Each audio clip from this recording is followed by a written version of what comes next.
Oke, kita tes senapan pesanan dari Bos Jumadi di Kabupaten Tanjung Jabung Timur. Oke, pesanannya yaitu F-Ekron. Seperti apa tes akurasinya langsung kita buatkan ya. Satu lubangan dulu. Di sini ya, satu lubangan dulu ya.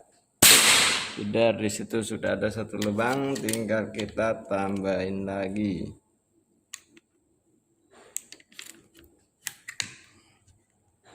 Oke, ini ya tadi biar kumpul ya, bisa dilihat kumpul.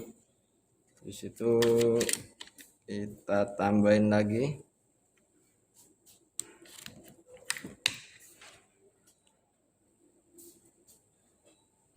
Masih tetap kumpul ya, bisa dilihat itu. Oke, kita tambahin lagi.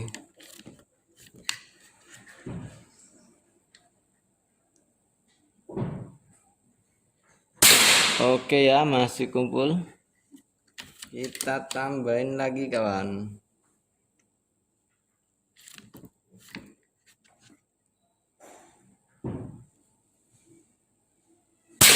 Oke ya, masih kumpul di situ. Oke, sudah cukup. Senapannya dinyatakan lulus tes dan barangnya seperti ini.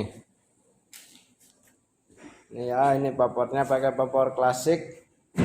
Dan ini chambernya pakai chamber sistem monoled, tabungnya pakai tabung bocap 500 cc, dan larasnya panjangnya 65 cm, alur 12 OD 13. Dan ini sudah dilengkapi dengan cincin ya. Di sini cincin ini fungsinya buat tidak getar pada laras saat menembak. Manometernya ada di bagian kiri, tempat pengisian anginnya di bagian kanan. Gitu ya. Oke, sudah cukup. Sekian dari saya. Assalamualaikum warahmatullahi wabarakatuh. Salam satu laras, salam satu hobi, dan salam jedor.